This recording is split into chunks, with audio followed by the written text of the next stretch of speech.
Hello दोस्तों, आज के इस वीडियो में हम लोग क्लास 12 ज्योग्राफी का मोस्ट इम्पॉर्टेंट प्रश्न को देखने वाले हैं दोस्तों, जो आपके एग्ज़ाम के लिए बहुत ही महत्वपूर्ण है। यहाँ से दोस्तों आप लोगों के एग्ज़ाम में बहुत सारे प्रश्न देखने को मिलेंगे, तो वीडियो को बिल्कुल भी स्किप मत कीजिएगा, वीडियो को पूरा अंत तक देखिएगा। क्योंकि दोस्तों अब आप लोग के पास अधिक समय नहीं बचा हुआ है, मुश्किल से 40 दिन का समय बचा हुआ है। ठीक है, तो 40 दिनों में आप लोगों को एग्ज़ाम की तैयारी अच्छे तरीके से करना है, ताकि आप लोग एग्ज़ाम में फोड़ के आए, अच्छे नंबर से पास हो जाएं। ठीक है, और इसके लिए दोस्तों आप लोगों को 40 दिन में एग्ज़ाम की तैयारी धाकड़ तरीके से करना है।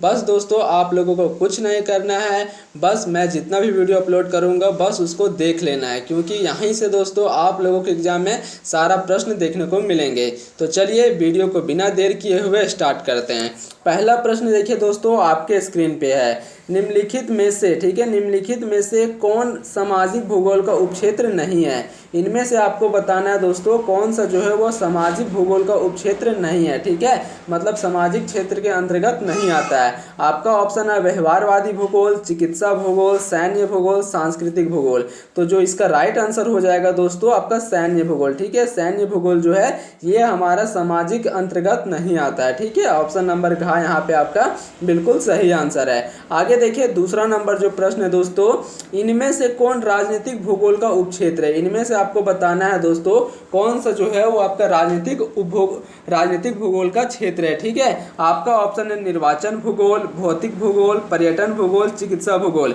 इसका राइट आंसर हो जाएगा दोस्तों निर्वाचन भूगोल। ठीक है, निर्वाचन भूगोल जो है ये आपका राजनीतिक भूगोल का उपक्षेत्र है। आगे देखिए तीसरा नंबर जो प्रश्न है दोस्तों, इनमें से कौन, ठीक है, इनमें से कौन आर्थिक भूगोल का उपक्षेत्र नहीं है? इनमें से दोस्तों कौन सा जो है वो आपका आर्थिक भूगोल का क्षेत्र नहीं है? आपका ऑप्शन है दोस्तों यहाँ पे ऑप्शन नंबर ए है संसाधन भूगोल, औद्योगिक भूगोल, कृषि भूगोल, ऐतिहासिक भूगोल। इसका राइट आंसर हो जाएगा दोस्तों ऐतिहासिक भूगोल। ठीक है, ये आपका आर्थिक भूगोल का क्षेत्र नहीं है, बाकी आपका कृषि, संसाधन, उद्योग ये आपका आर्थिक के अंतर्गत आता है। आगे देखिए नेक्स्ट प्रश्न है चौथा नंबर, विश्व के 10 सर्वाधिक आबाद देशों में, ठीक है, विश्व के 10 सर्वाधिक आबाद देशों में विश्व की लगभग कितने प्रतिशत जनसंख्या निवास करती है? आपका ऑप्शन है 40%, 60%, 50%, 70%। इसका सही आंसर हो जाएगा दोस्तों 60%। ऑप्शन नंबर ग यहाँ पे बिल्कुल सही आंसर है। आगे देखिए 5 नंबर प्रश्न है दोस्तों, किसी भी देश, ठीक है, किसी भी देश का वास्तविक धन क्या होता है? यहाँ पे पूछा गया है दोस्तों किसी भी देश का, कोई भी देश का वास्तविक धन क्या होता है? देश का निवासी मतलब वहाँ का निवासी, देश का अर्थव्यवस्था वहाँ का आपका इकोनॉमिकल कंडीशन, देश का औद्योगिक, देश का अन्य संसाधन। तो इसका राइट आंसर हो जाएगा दोस्तों देश का निवासी। ठीक है, वहाँ का जो वास्तविक धन क्या होता है? तो वहाँ का निवासी। ठीक है, देश का निवासी।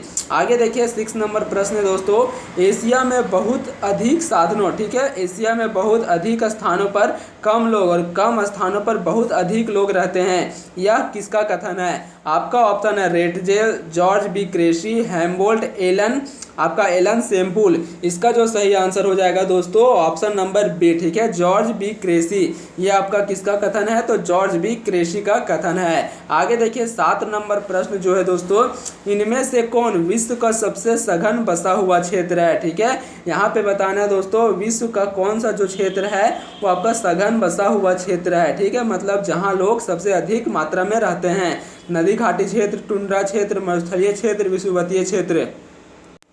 इसका सही आंसर हो जाएगा दोस्तों ऑप्शन नंबर ए। ठीक है, नदी घाटी क्षेत्र। आगे देखिए नेक्स्ट प्रश्न है, इनमें से कौन जीवन का सर्वाधिक महत्वपूर्ण कारक है? इनमें से दोस्तों आप लोगों को बताना है जीवन का सबसे महत्वपूर्ण कारक क्या है? भू आकृति, जलवायु, जल की उपलब्धता, मृदाएं। ये दोस्तों आपके एग्जाम के लिए बहुत ही इंपॉर्टेंट सवाल है, ये आपका VVI ऑब्जेक्टिव प्रश्न है। ठीक है, और ये आपका रिपीटेड प्रश्न है, ये हर साल आपका पूछा जाता है। तो इसका सही आंसर हो जाएगा दोस्तों ऑप्शन नंबर का जलवायु। ठीक है, जो हमारे जीवन का सबसे महत्वपूर्ण कारक है वो हमारा जलवायु है। ठीक है, आगे देखिए नेक्स्ट प्रश्न, किस प्रकार की मिट्टी वाले प्रदेशों में अधिक लोग निवास करते हैं? ये दोस्तों बहुत ही आसान सा सवाल है, तो इसका जो राइट आंसर हो जाएगा आपका दोमट मिट्टी। ठीक है, ऑप्शन नंबर ग इसका करेक्ट आंसर है। आगे देखिए 10 नंबर प्रश्न है, जनांकीय संक्रमण सिद्धांत के किस अवस्था में जन्म दर और मृत्यु दर दोनों उच्च होता है? आपका ऑप्शन है दोस्तों प्रथम अवस्था, द्वितीय अवस्था, तृतीय अवस्था, चतुर्थ अवस्था। इसका जो सही आंसर हो जाएगा दोस्तों ऑप्शन नंबर का, ठीक है, प्रथम अवस्था। ऑप्शन नंबर का यहाँ पे आपका राइट आंसर है। आगे देखिए 11 नंबर प्रश्न है दोस्तों, विकसित राष्ट्र सामान्यतः जनांगीय संक्रमण के किस अवस्था में होते हैं? प्रथम अवस्था, तृतीय अवस्था, द्वितीय अवस्था या फिर चतुर्थ अवस्था? इसका राइट आंसर हो जाएगा दोस्तों ऑप्शन नंबर घ, ठीक है, चतुर्थ अवस्था।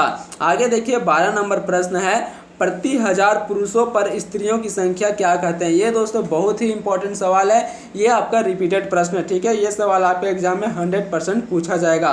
तो इसका आंसर आप लोगों को कमेंट में बताना है कि प्रति 1000 पुरुषों पर स्त्रियों की संख्या को क्या कहते हैं। आपका ऑप्शन है जनसंख्या का घनत्व, जनसंख्या वृद्धि दर, आपका ऑप्शन है ख नंबर लिंग अनुपात, जनसंख्या संगठन, ठीक है। तो इसका आंसर आप लोगों को कमेंट में बताना है। आगे देखिए दोस्तों 13 नंबर प्रश्न आपके स्क्रीन पे है। 13 नंबर प्रश्न है दोस्तों, इनमें से कौन गुणात्मक परिवर्तन है जो मूल्य सापेक्ष होता है? वृद्धि, विकास, का और खा दोनों इनमें से कोई नहीं। इसका सही आंसर हो जाएगा दोस्तों ऑप्शन नंबर गा, ठीक है, वृद्धि और विकास। आगे देखिए नेक्स्ट प्रश्न है, इनमें से किस देश का जीवन प्रत्याशा सर्वाधिक है? इनमें से दोस्तों कौन सा देश का जीवन प्रत्याशा अधिक है? आपका ऑप्शन है ऑस्ट्रेलिया, ऑप्शन गा है आपका भारत, ऑप्शन खा है आपका जापान, ऑप्शन घा है आपका पाकिस्तान। इसका जो राइट आंसर हो जाएगा दोस्तों ऑप्शन नंबर खा, ठीक है, ऑप्शन नंबर खा यहाँ पे राइट आंसर हो जाएगा जापान, ठीक है, जापान इसका यहाँ पे बिल्कुल सही आंसर है। आगे देखिए 15 नंबर प्रश्न, मानव विकास के आधारभूत अवस्था उपागम को मूल रूप से किस संगठन ने प्रस्तावित किया था? आपका ऑप्शन है यूनेस्को, विश्व स्वास्थ्य संगठन, अंतर्राष्ट्रीय श्रम संगठन, अंतर्राष्ट्रीय मौद्रिक संगठन। तो इसका राइट आंसर हो जाएगा दोस्तों ऑप्शन नंबर खा, ठीक है, अंतर्राष्ट्रीय श्रम संगठन। आगे देखिए नेक्स्ट प्रश्न 16 नंबर प्रश्न है, इनमें से किस देश का मानव विकास सूचांक भारत में ऊंचा है? ठीक है, आपका ऑप्शन है दोस्तों श्रीलंका, टेबोगे, त्रिनिदाद, सोमालिया। इसका जो राइट आंसर हो जाएगा दोस्तों ऑप्शन नंबर का, ठीक है, श्रीलंका। ये जो श्रीलंका देश है ये आपका यहाँ पे मानव विकास सूचांक सबसे ऊंचा है, ठीक है। आगे देखिए 17 नंबर प्रश्न है, किस क्षेत्र में कार्यकलाप करने वाले लोग लाल कॉलर श्रमिक कहलाते हैं? आपका ऑप्शन है प्राथमिक, तृतीय, द्वितीयक, चतुर्थक। इसका जो सही आंसर हो जाएगा दोस्तों ऑप्शन नंबर का प्राथमिक। आगे देखिए 18 नंबर प्रश्न है, मानव के कौन से आर्थिक क्रियाएं प्राचीनतम है? इनमें से दोस्तों आप लोगों को बताना है कि मानव का कौन सा क्रिया है जो प्राचीनतम है, मतलब प्राचीन है, ठीक है।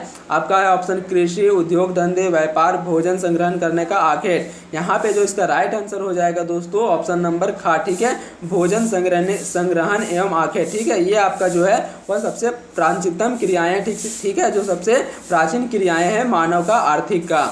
आगे देखिए 19 नंबर प्रश्न है दोस्तों, जर्मनी में आधुनिक भूगोल के किस विचारधारा का विकास हुआ? ये दोस्तों बहुत ही महत्वपूर्ण सवाल है। इसका जो सही आंसर हो जाएगा आपका ऑप्शन नंबर घा, इनमें से सभी, ठीक है। यहाँ पे आपका ऑप्शन नंबर घा इसका राइट आंसर हो जाएगा। प्राकृतिकवाद, नियतिवाद और निश्चयवाद, ठीक है, ये आपका तीनों सही है। 20 नंबर देखिए दोस्तों, अर्ध, ठीक है, अर्ध कुंडे के लेखक कौन है? अर्ध कुंडे के लेखक कौन है? Friedrich Ratzel, Varenius, Carl Ritter, de Blache, ठीक है, डी ला ब्लास। इसका सही आंसर हो जाएगा आपका ऑप्शन नंबर खा, कार्ल रिटर, ठीक है, ऑप्शन नंबर खा यहाँ पे आपका बिल्कुल सही आंसर है। इस तरह से मैंने दोस्तों आप लोगों को 20 प्रश्न करवा दिया। आगे देखिए 21 नंबर प्रश्न है आपका संभववाद, ठीक है, संभववाद शब्द का प्रयोग सर्वप्रथम किनके द्वारा किया गया था? ये दोस्तों बहुत ही महत्वपूर्ण सवाल है आपका। ऑप्शन नंबर का है आपका फ्रेडरिक रेटजेल, कार्ल रिटर, बेरनियस, फेब्रे। इसका जो राइट आंसर हो जाएगा दोस्तों ऑप्शन नंबर का फेब्रे, ठीक है, ऑप्शन नंबर का यहाँ पे बिल्कुल सही आंसर है। आगे देखिए 22 नंबर प्रश्न है, ओरिजिन ऑफ स्पीसीज सिद्धांत का संबंध निम्नलिखित में से किस विद्वान में से है? ये दोस्तों बहुत ही रिपीटेड सवाल है, ये आपका हर साल पूछा जाता है यह प्रश्न। तो जो इसका राइट आंसर हो जाएगा दोस्तों ऑप्शन नंबर का डार्विन, ठीक है, ऑप्शन नंबर का आपका यहाँ पे बिल्कुल सही आंसर है। 23 नंबर प्रश्न देखिए, फ्रांसीसी भूगोल के जनक जिन्हें संभववादी विचारधारा का चैंपियन भी कहा जाता है, यह कथन किस भूगोलवेत्ता से संबंधित है? Friedrich Ratzel, Carl Ritter, de la Blache, Varenius. इसका जो राइट आंसर हो जाएगा दोस्तों ऑप्शन नंबर गा, ठीक है, डी ला ब्लास इसका राइट आंसर हो जाएगा। आगे देखिए 24 नंबर प्रश्न, पर्यावरणीय निश्चयवादी विचारधारा की शुरुआत जर्मनी के किस विद्वान द्वारा किया गया था? आपका ऑप्शन है दोस्तों हैम्बोल्ट, कार्ल रिटर, आपका ऑप्शन घ है डी लाप्लास, बेर्नियस। इसका सही आंसर हो जाएगा दोस्तों ऑप्शन नंबर ग, ठीक है, डी बेर्नियस इसका राइट आंसर हो जाएगा। आगे देखिए 25 नंबर प्रश्न।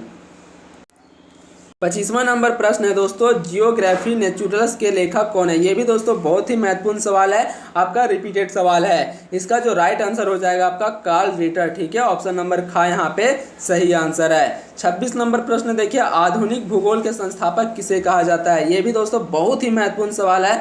आपका ऑप्शन है यहाँ पे हैम्बोल्ट, फिर है आपका बेर्नियस, कार्ल रिटर, डी ब्लास। इसका जो राइट आंसर हो जाएगा दोस्तों यहाँ पे आपका ऑप्शन नंबर ग, ठीक है, ऑप्शन नंबर ग यहाँ पे बिल्कुल सही आंसर हो जाएगा बेर्नियस, ठीक है। आगे देखिए 27 नंबर प्रश्न है दोस्तों, आपका पर्यावरणीय निश्चयवादी, ठीक है, पर्यावरणीय निश्चयवादी विचारधारा के समर्थक विद्वान एलन सैम्पुल, ठीक है, एलन सैम्पुल किस देश के हैं? आपका ऑप्शन है जर्मनी, फ्रांस, ब्रिटेन, संयुक्त राज्य अमेरिका। इसका जो राइट आंसर हो जाएगा दोस्तों ऑप्शन नंबर ग, संयुक्त राज्य अमेरिका, ऑप्शन नंबर ग यहाँ पे बिल्कुल सही आंसर है। आगे देखिए 28 नंबर प्रश्न है आपका, जियोग्राफिया पुस्तक जिसे भूगोल का वेद भी कहा जाता है, लेखक कौन है? ठीक है, यहाँ पे दोस्तों आप लोगों को लेखक का नाम बताना है। आपका ऑप्शन है इरेस्टथनीज, इमैनुएल कांट, कार्ल रिटर या फिर फेब्रे। इसका करेक्ट आंसर हो जाएगा दोस्तों ऑप्शन नंबर का इरेस्टथनीज, ठीक है, ऑप्शन नंबर का इसका राइट आंसर है। 29 नंबर प्रश्न देखिए दोस्तों, 29 नंबर प्रश्न आपका, विश्व की कुल जनसंख्या का कितना प्रतिशत भाग भारत में है? ये भी दोस्तों बहुत ही रिपीटेड सवाल है, ये सवाल आपका हर साल पूछा जाता है क्लास 12 के बोर्ड परीक्षा में, ठीक है। तो इसका सही आंसर हो जाएगा आपका 17.5, ऑप्शन नंबर का इसका करेक्ट आंसर है। 30 नंबर प्रश्न देखिए दोस्तों, 30 नंबर जो प्रश्न है आपका, सबसे कम जनसंख्या निम्नलिखित में से किस महाद्वीप में स्थित है? इनमें से आपको बताना है दोस्तों कौन से महाद्वीप में सबसे कम जनसंख्या पाया जाता है। तो इसका राइट आंसर हो जाएगा दोस्तों ऑस्ट्रेलिया, ठीक है, ऑप्शन नंबर ग यहाँ पे आपका करेक्ट आंसर हो जाएगा। ये था दोस्तों 30 महत्वपूर्ण सवाल जो मैंने आप लोगों को करा दिया। ये आपके एग्जाम की व्यू से बहुत ही महत्वपूर्ण सवाल है दोस्तों, आप लोगों के एग्जाम में यहाँ से बहुत सारे प्रश्न देखने को मिलेंगे। तो दोस्तों वीडियो को 2-3 बार देखें ताकि आप लोगों को सब कुछ याद हो जाए। मिलते हैं दोस्तों नेक्स्ट वीडियो में, तब तक के लिए जय हिंद, जय भारत।